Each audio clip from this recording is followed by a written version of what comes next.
주의 날 주일 여기 주의 전 이 교회에 나온 모든 분들을 환영하고 또 축복합니다. 우리가 오늘 여기 오기까지 내가 생각하고 내가 선택하고 내가 결정하고 내 자유로운 의지로 나왔다고 여기실 수 있지요. 그런데 정말 순전히 내 머리로 내가 이성적으로 판단하고 나왔는가를 한번 물어봄직한 질문입니다. 1983년에 벤자민 리벳이라는 신경외과 의사면서 캘리포니아 대학에서 교수로 섬기던 이분이 한 가지 실험을 했어요. 한 사람에게 버튼하고 시계를 줬습니다. 그래서 버튼을 눌러야겠다고 느끼는 그 순간에 시간을 확인하고 버튼을 누르겠습니다.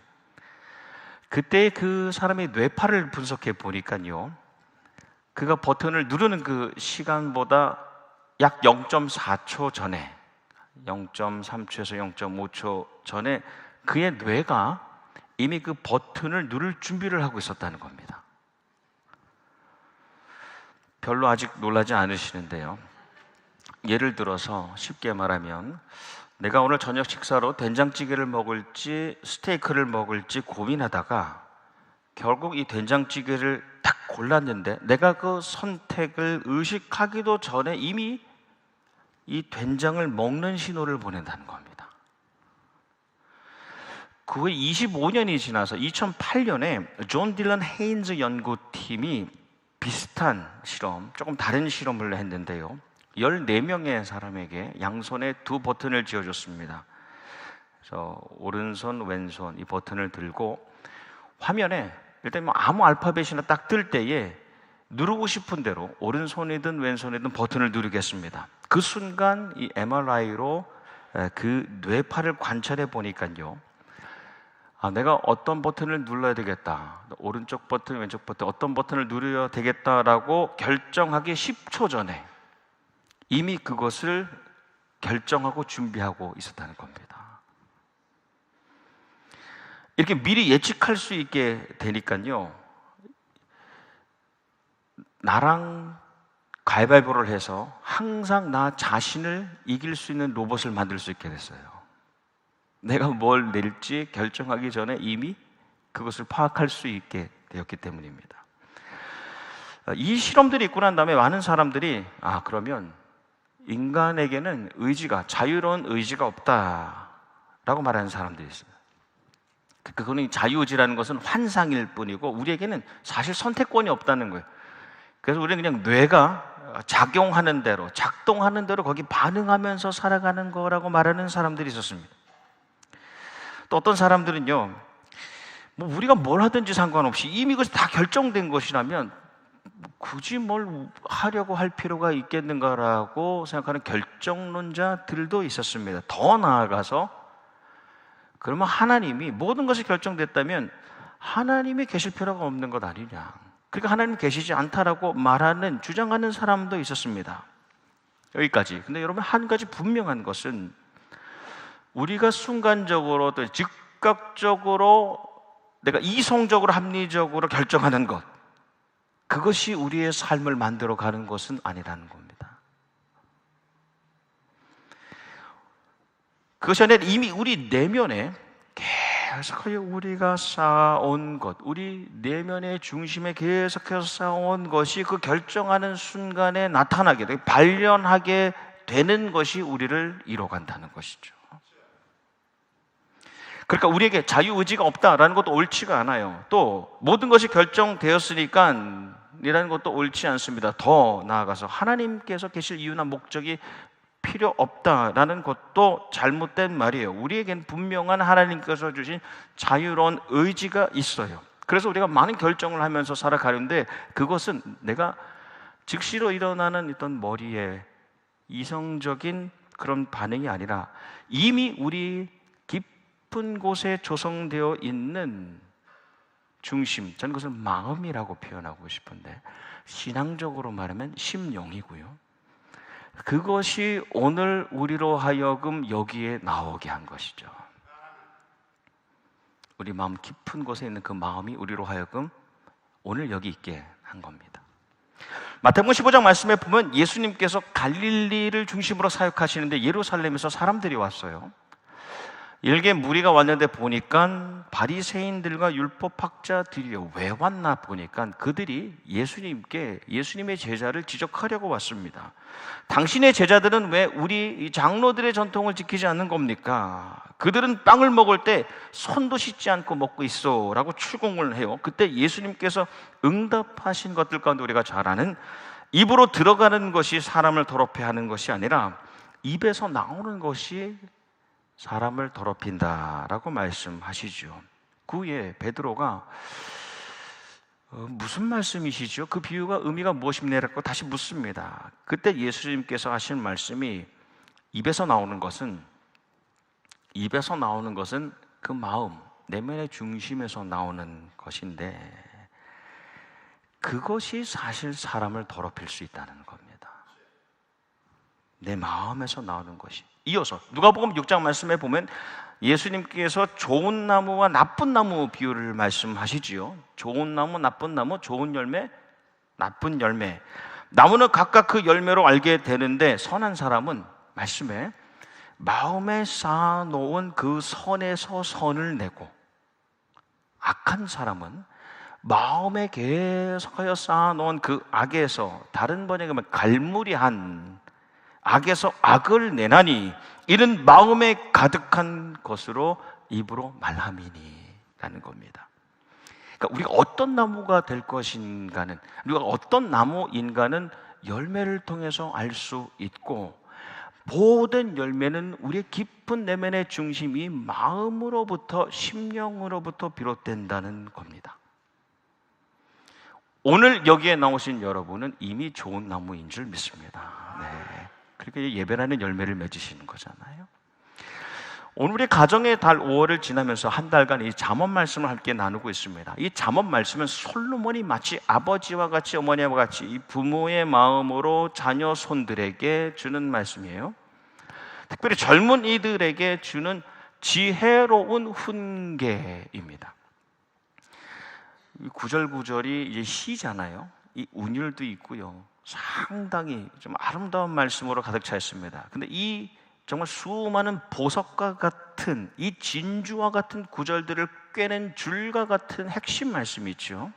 여호와를 경외하는 것이 지혜의 근본이니라입니다. 근데 조금 넘겨서 잠언 19장 23절 말씀에 보면 여호와를 경외하는 것은 사람으로 생명에 이르게 하느니라 라는 말씀이 나와요. 그러니까 지혜와 생명은 항상 이렇게 이어져 있는 겁니다. 붙어 있는 거예요. 지혜는 무엇이냐? 생명을 살리는 힘이에요. 그 생명이라고 하면 이 하임이라고 하는데, 우리가 딱 생각하면 그 멈춰져 있는 정적인 존재로서 이제 생존 이렇게 이해하기 쉬운데, 그 생존을 넘어서는 의미를 담고 있습니다. 쉽게 말하면 살 힘입니다. 이 잠언이 말하는 생명은 살 힘이에요. 생명력, 힘찬 활력입니다. 지혜로운 사람은 하나님을 경외하는, 하나님의 살아계심과 일하심을 인정하는 사람이기 때문에 다른 사람들에게 살 힘을 주면서 살아가는 사람이라는 말씀입니다. 그래서 잠언을 보면 지혜로운 사람, 어리석은 사람 계속 대조되죠. 거기서 교훈을 알려줍니다. 우리가 잘 아는 솔로몬의 그 친모 재판에서 보듯이, 그래서 가르는 기준이 무엇이냐? 지혜로운 사람은 자기만 살 뿐 아니라 다른 사람을 살리는 사람이 지혜로운 사람이에요. 어리석은 사람은 다른 사람의 삶에는 관심 없고 자기만 살려고 하는 사람이라는 겁니다. 오늘 우리가 나눈 말씀, 너무나 유명한 말씀, 모든 지킬 만한 것 중에 더욱 내 마음을 지키라, 생명의 근원이 이에서 남이니라 라는 말씀을 좀 뒤에서부터 풀어보면, 뒤로부터 살피면 이렇습니다. 우리가 생명의 근원을, 우리가 살아갈 힘, 이 활력을 얻을 수 있는 그 원천이 어디 있느냐, 그 바탕이 어디 있느냐. 죽을 것 같다가도 우리가 살아갈 수 있는 힘을 얻을 수 있는 것은 말씀에는 환경이 아니라는 겁니다. 어떤 성취가 아니라는 겁니다. 재물도 아니라는 거예요. 정말로 내가 살아갈 수 있는 그 힘은 우리의 마음으로부터 비롯된다는 겁니다. 이 내부라는 말, 내부, 마음은 내면의 깊은 중심이라는 뜻이죠. 거기로부터 살 힘을, 생명을 얻을 수 있다는 겁니다. 조금 더 나가면, 여러분 오늘 여기 이렇게 모이셨는데 말씀이 생명이 되고 생명의 말씀을 얻는 법, 오늘 우리가 받는 이 생명의 말씀이 정말 하루와 한 주와 일생을 살아갈 만한 그런 힘이, 능력이 되는 법은 어디에 달려있느냐? 내 마음에 달려있는 거죠. 내면 중심의 그 태도와 자세에 따라 달라지는 것 아닙니까? 우리가 잘 아는 씨 뿌리는 자 비유, 우리 씨 뿌리는 자로 알려진 이 비유. 근데 씨 뿌리는 자 비유이지만 사실 이 비유는 농부에 대한 이야기가 아니죠. 씨앗에 대한 이야기도 아닙니다. 이것은 밭에 대한 말씀이잖아요. 우리가 좋은 열매를 맺기를 바라시는 농부, 그분은 변함이 없어요. 그 마음이 변함이 없으세요. 그 하나님은 항상 우리가 좋은 열매 맺기를 바라시는 분이죠. 씨앗에도 변함이 없습니다. 그건 상수라고 하죠. 항상 같은 값입니다. 수학을 잘 하시는 분은 아시겠습니다. 변함이 없는 가치예요. 그런 조건이에요. 그런데 변하는 게 있죠. 마음이요. 밭이에요. 내면의 중심이 변하는 거예요. 그래서 이 마음의 밭이 새들이 잡아먹는 길가가 될 수 있고, 여러분 생명의 말씀이 지금도 떨어진다 하여도 우리의 마음의 방향과 상태가 어떠냐에 따라서 같은 마음인데 길가가 될 수 있어요. 뿌리를 못 내리는 돌짝밭도 될 수 있지요. 조금 잘하는 것 같지만 줄기가 완전히 막혀버리는 가시덤불도 될 수 있습니다. 이 변수라는 거예요, 우리 마음이. 그렇기 때문에 말씀은 우리에게 내 마음을 지키라입니다. 내 마음을, 내 내면의 중심을 좋은 밭으로 지키라는 겁니다. 좋은 밭으로 보존해 가라는 겁니다. 왜냐? 생명의 출발이 거기에서 일어나기 때문이라는 것이죠. 하나님을 경외하며 그분 앞에서 마음을 유지할 때에, 좋은 밭으로 계속하여 기경할 때에 생명이 자라나는 역사가 있다는 겁니다. 우리가 마음을 지키며 살 때에, 오늘 23절 말씀을 우리가 함께 나눴습니다만 그 후에 이어지는 말씀, 우리가 읽지는 않았지만 놀라운 진리가 있습니다. 24절 말씀이 제가 쉬운 번역으로 읽어드리면, 왜곡된 말을 내 입에서 없애버리고 속이는 말을 내 입술에서 멀리하라 입니다. 우리가 마음을 지키며 살려고 할 때에 입술을 제어하는 지혜를 얻게 된다는 겁니다. 마음 다음에 입술의 변화가 일어납니다. 25절 말씀을 보면 눈으로는 앞만 똑바로 보고 시선은 앞으로만 곧게 두어라 입니다. 우리가 마음을 지키며 살 때에 내 눈빛을, 내 눈길을, 내 시선을 통제하는 지혜를 얻을 수 있다는 겁니다. 마음을 지키지 못하면요, 보지 않아야 될 것을 보게 되잖아요. 봐야 될 것을 보지 못하게 됩니다. 그리고 마지막 26절과 27절 말씀이 발로 디딜 곳을 잘 살펴라. 내 모든 길이 안전할 것이다. 좌로든 우로든 빗나가지 말고 악에서 내 발길을 끊어버려라 입니다.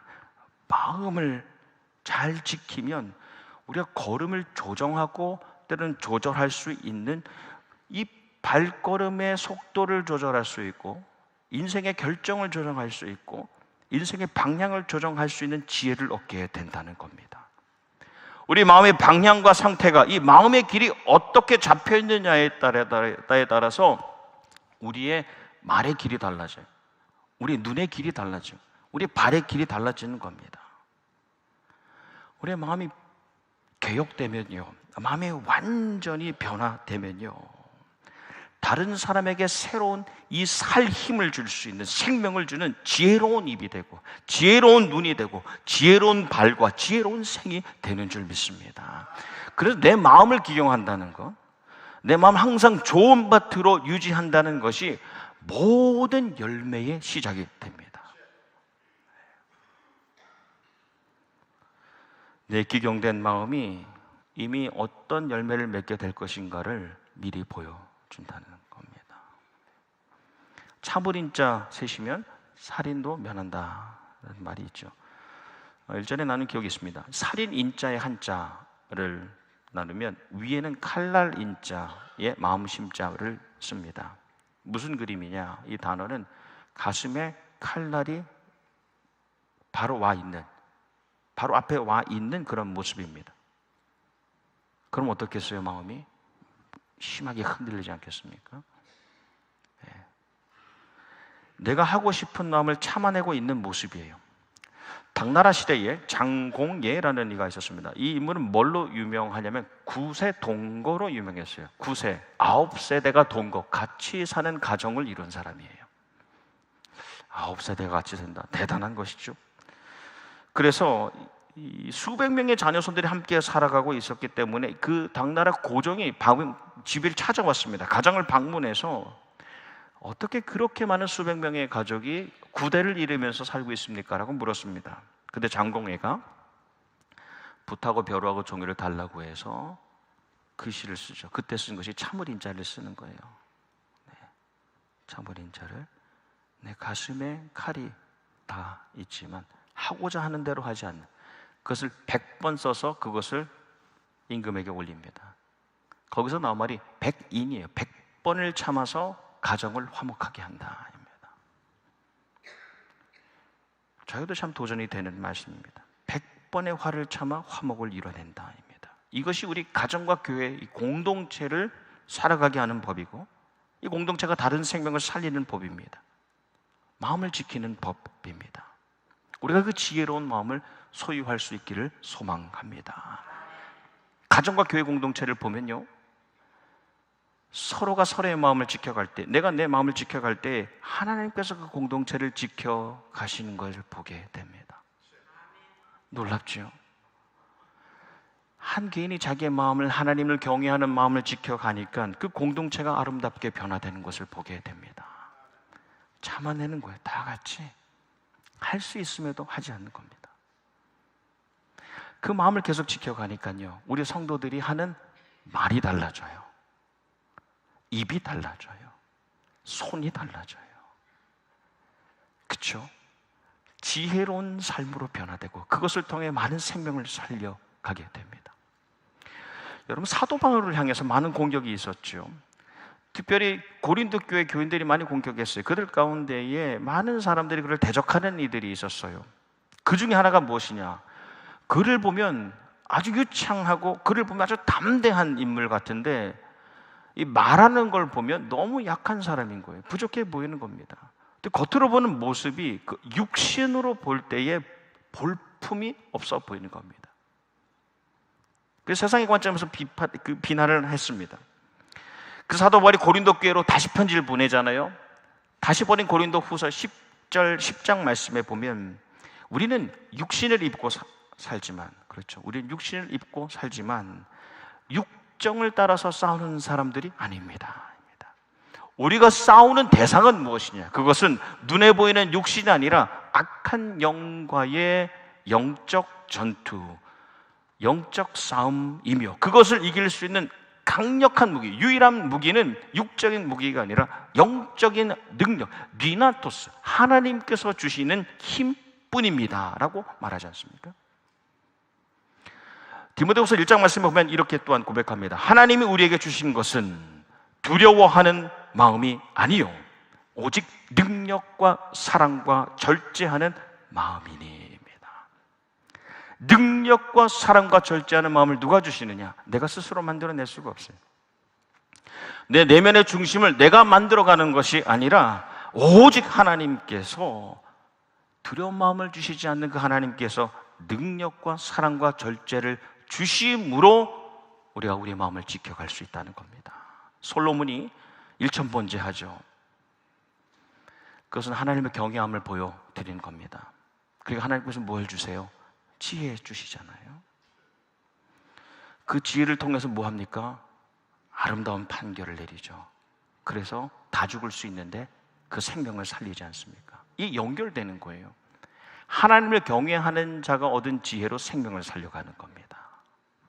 하나님을 경외하는 마음을 가진 사람들이 가지는 그 지혜로 생명을 살아가게 하는 겁니다. 그리고 또 놀라운 것은요, 그 아버지 다윗이 원했던 집을 짓잖아요. 2개 집을 짓지 않습니까? 하나님 아버지의 집, 성전을 짓죠.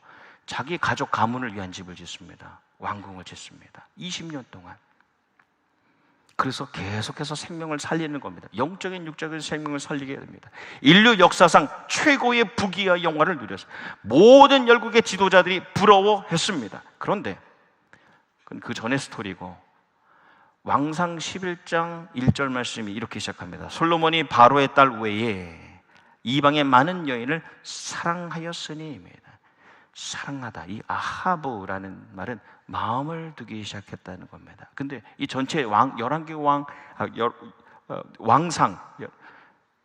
열왕기 왕상, 열왕기 상, 네. 가끔 이럴 때도 있어야죠. 네. 여러분, 왕상에 이 아하브라는 사랑하다, 마음을 두다는 말이 딱 2번 나와요. 3장에 한 번 나옵니다. 솔로몬이 여호와를 사랑하고, 아하브입니다. 하나님께 마음을 두고 있었어요. 근데 성공하고 성취하고 난 다음에 11장에서 다시 이방 여인을 향하여 사랑하였으니 아하브가 나옵니다. 근데 하나님께서 앞서서 이미 신명기 말씀을 17장에 왕은 아내를 많이 두어서 미혹되지 말라니, 미혹되다, 수로 레하브입니다. 다 같은 말이에요. 마음을 돌리지 말라라고 말씀하셨는데, 이제 솔로몬이 열왕기상 11장 말씀에서 여인들을 수로 레바브, 마음을 돌리게 됩니다. 나탄 레바브, 마음을 돌렸다입니다. 솔로몬이 하나님을 경외하는 마음, 하나님을 사랑하는 마음을 지켜내지 못한 거예요. 어떻게 됩니까? 마음을 지키지 못하니까 나라를 지키지 못합니다. 여러분, 한 사람의 마음을 지키지 못하면요, 가정도 교회도 갈등과 분열을 경험할 수밖에 없지요. 한 사람이 내가 내 마음을 지키는 것이 그만큼 중요한 겁니다. 우리가 잘 아는 탈무드라는 이름 자체가 이제 가르침이라는 뜻이죠. 탈무드는 가르침. 모세의 율법에 대한 해석과 더불어서 입에서 입으로 구전되어 왔던 많은 지혜의 교훈들이 거기에 담겨 있지 않습니까? 그 이야기 가운데 한 랍비가 로마로 여행을 갔어요. 도착했는데 이 거리마다 공고가 붙어 있는 거예요. 왕비가 귀하게 여기시는 보석 장신구가 없어졌다. 만일 30일 내에 그것을 가져오면 큰 상을 주고, 30일이 지나서 그것을 가지고 있는 것이 발각되면 큰 벌을 내리겠다. 이 공고가 다 붙어 있는 거예요. 그런데 우연히 랍비가 그 보석을 습득하게 됩니다. 그래서 가지게 됐어요. 근데 랍비가 31일째 되는 날에 왕국을 찾아가죠. 그래서 왕비에게 그것을 내어놓습니다. 왕비가 묻지요. 아니, 거리에 붙어있는 포고문을 보지 못했습니까? 그러니까 랍비가 그것을 제가 보았습니다. 아니, 그러면 30일이 되기 전에 가져왔으면 상을 받았을 텐데 왜 30일을 넘겨서 가져왔습니까? 라고 물었어요. 그 랍비가 만일 제가 30일 내에 가져왔다면 사람들은 제가 가져간 것으로 의심하거나 또는 제가 버림 무서워서 가져왔다고 판단할 것입니다. 하지만 오늘이 되어서 가져온 것은 저는 가져가지도 않았을 뿐 아니라 제가 두려워하는 것은 큰 벌이 아니라 제가 두려워하는 것, 제가 경외하는 것은 오직 하나님뿐이심을 알려주고 싶었을 뿐입니다. 이 지혜로운 답, 이 현답을 들은 왕비가 그 위대한 하나님을 섬기는 당신에게 깊은 경의를 표합니다. 라고 했더니 탈무드의 짧은 이야기입니다. 말씀을 했습니다. 존 파이퍼 목사님, 우리가 너무너무 잘 아는 그런 리더입니다. 이런 말씀을 남겼어요. 우리는 우리의 마음을 지키기 위해서 말씀을 읽는 것이 아니라, 우리는 우리의 마음을 지키려고 말씀을 읽는 것이 아니라 하나님을 사랑하기 위해서 말씀을 읽으며 그 사랑, 그 하나님을 향한 사랑이 우리의 마음을 지키는 능력이 됩니다. 하나님을 사랑하고 하나님을 사랑하기 때문에 경외하게 되고 하나님을 경외하여서 그분을 사랑하게 될 때에 우리의 마음을 지키는 능력이 있다는 것이죠. 여러분, 오늘 여기 오시기까지 얼마나 많은 유혹과 시험이 또 있었습니까? 많은 것들이 우리의 마음을 무너뜨리려고 합니다. 그런데 우리가 이 하나님을 향한 사랑의 경외하는 사랑의 마음을 지키고 지혜로운 말과 지혜로운 손과 지혜로운 눈과 지혜로운 삶을 소유할 수 있기를 주님의 이름으로 축복합니다. 오늘도 수없이 일어나는 우리의 생각, 우리의 선택, 우리의 결정이 하나님 앞에서 아름답고 옳고도 좋을 수 있도록 우리의 마음을 지켜가며 살 수 있기를 주님의 이름으로 축원합니다. 아멘. 기도하겠습니다. 살아계신 하나님, 하나님을 사랑으로 경외하며 살아가는 우리가 하나님 앞에서 내 마음을 지켜 살게 하여 주시고 그 마음에서 흘러나오는 지혜의 말길과 손길과 눈길과 발길, 그렇게 생명을 살리며 살아가는 우리 가정과 교회가 되게 하여 주시옵소서. 오늘도 우리의 삶에서 일어나는 수많은 생각들, 많은 선택들과 결정들이 하나님을 사랑으로 경외하는 마음에서 일어나게 하여 주시고 하나님께는 영광이 되며 많은 사람들에게는 지혜의 통로가 되는 우리의 삶이 되게 하여 주시옵소서. 예수님 이름 받들어 기도하옵나이다. 아멘.